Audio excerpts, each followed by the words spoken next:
औज़ुबिल्लाहिमिनश्शैतानिर्रजीम बिस्मिल्लाहिर्रहमानिर्रहीम। Amazing video में एक बार फिर खुश आमदीद। हम जिस मेडिसिन के बारे में जानेंगे और वो है डेक्सामेथासोन, जो डेक्सा के नाम से भी जानी जाती है, जो डेकाड्रॉन के नाम से मशहूर है। ये इंजेक्टेबल ड्रग है। किस काम आती है, किस चीज़ के लिए इसका इस्तेमाल होता है, इसके बुनियादी फंक्शंस क्या हैं, आज मैं आपसे ये डिस्कस करने लगा हूँ। ख़वातीन हज़रात, जिस तरह मैंने जिक्र किया कि ये ग्लूकोकार्टिकॉइड ग्रुप का एक ड्रग है और इसका बुनियादी फंक्शन जो है वो एंटी इन्फ्लेमेटरी एक्शन है। तो जब ये ड्रग आपकी बॉडी में आती है, क्या ऐसे अवामिल होते हैं जिसकी वजह से इसका एंटी इन्फ्लेमेटरी एक्शन इतना स्ट्रांग होता है? ये कुछ चीज़ें कॉज करता है जिसमें जो इन्फ्लेमेटरी मीडिएटर्स होते हैं, सबसे पहले तो ये उनकी प्रोडक्शन को कम करता है। उसके बाद जो न्यूट्रोफिल माइग्रेशन होती है, यानी जो इन्फ्लेमेटरी सेल्स माइग्रेट करते हैं टुवर्ड्स दी जो इन्फ्लेम्ड साइट है, वहाँ पर ये उस इन्फ्लेमेटरी प्रोडक्ट्स की माइग्रेशन को, खुसूसन न्यूट्रोफिलिक जो माइग्रेशन होती है, ये उसको कम कर देता है। और दूसरी बात ये होती है कि इन्फ्लेमेटरी कंडीशंस में कैपिलरी परमेएबिलिटी जो है वो बढ़ जाती है और उस वजह से फ्लूइड जो है वो लीक करता है और उसी टिश्यूज़ में मुख्तलिफ किस्म के जो इन्फ्लेमेटरी प्रोडक्ट्स होती हैं और एंटी इन्फ्लेमेटरी जो सेल्स होते हैं उनको पहुंचा रहा होता है। इस वजह से जो है तो ये कैपिलरी परमेएबिलिटी को रिवर्स करता है, उसको कम करता है और आपकी जो कैपिलरी से ऊजिंग हो रही है टिश्यू में, टिश्यू की स्वेलिंग कॉज करती है, ये उनको कम करके स्वेलिंग कम करने में खुसूसन मददगार है।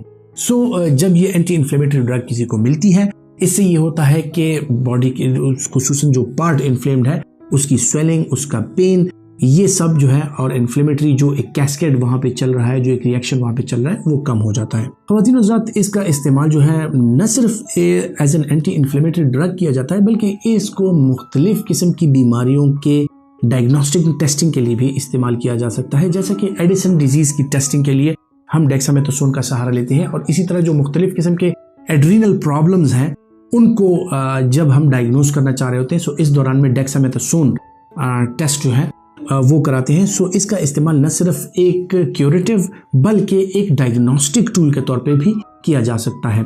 अब इसका इस्तेमाल जो क्यूरेटिव इंटेंट के साथ किया जाता है, यानी एज अ मेडिसिन किया जाता है, वो किन बीमारियों में किया जाता है? ख़वातीन हज़रात, जो कोलेजन डिजीज़ होती हैं, जो सॉफ्ट टिश्यूज़ में हो सकती हैं, जो कि आपके मुख्तलिफ किस्म के ऑटो इम्यून डिजीज़ हैं, जो कि आपकी बॉडी के किसी भी एरिया को अफेक्ट कर सकती हैं, उनमें इसका इस्तेमाल कराया जा सकता है। इसके अलावा मुख्तलिफ किस्म की स्किन डिजीज़, मुख्तलिफ किस्म के इन्फ्लेमेटरी कंडीशंस और खुसूसन वो स्किन डिजीज़ जिसमें इन्फ्लेमेशन बहुत ज़्यादा हो, उनमें इसका इस्तेमाल कराया जाए तो ये इंतहाई इफेक्टिव साबित होता है।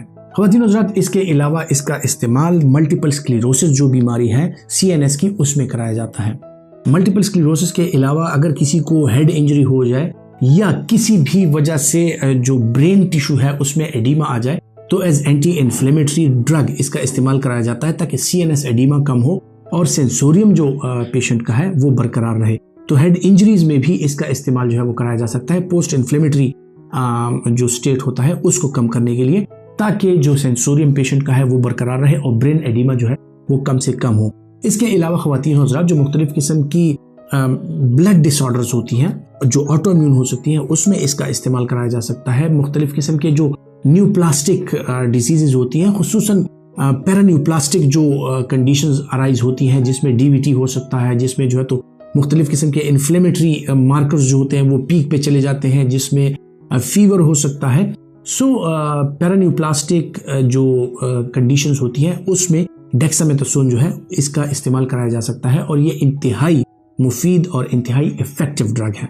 ख़वातीन हज़रात, जो लोग दायमी रिस्पिरेटरी डिजीज़ का शिकार हों, जिस तरह के एस्थमा हो गया या COPD हो गए, इन कंडीशंस में एक्यूट एक्सरबेशन के दौरान आपकी लंग्स की इन्फ्लेमेशन को कम करने के लिए, आपकी एयरवेज की इन्फ्लेमेशन को कम करने के लिए इसका इस्तेमाल कराया जा सकता है। और इसी तरह अगर किसी को प्लूरल इफ्यूजन हो, जो प्लूरेसी हो, यानी आपका जो प्लूरल कैविटी है वहाँ पे पानी आ जाए और सीने में पानी भर जाए, तो उस दौरान में भी इसका इस्तेमाल कराया जा सकता है ताकि इन्फ्लेमेटरी कंडीशन कम हो और प्लूरल इफ्यूजन की जो प्रोडक्शन है वो कम से कम हो जाए। रूमेटिक डिजीज़ के हवाले से अगर हम बात करें, जो ऑटो इम्यून डिजीज़ होती हैं, जो रूमेटॉइड आर्थराइटिस होता है या रूमेटॉइड आर्थराइटिस के साथ रिलेटेड जो आई की डिजीज़ होती हैं या उसके साथ और जो मल्टीपल सिस्टम इन्वॉल्वमेंट होती है, उसमें भी डेक्सामेथासोन का इस्तेमाल जो है वो कराया जा सकता है। और डेक्सामेथासोन की एक खास बात यह है कि ग्लूकोकॉर्टिकॉइड है।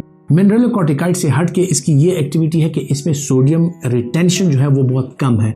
सो जहाँ पे एडिमा हो ये वहाँ पे इंतहाई कारआमद है, क्योंकि ये सोडियम रिटेंशन नहीं करता। इसके साथ जो होता है वाटर रिटेंशन जो है फिर कम से कम होती है और इन्फ्लेमेशन जो है वो जल्द से जल्द सबसाइड हो जाती है।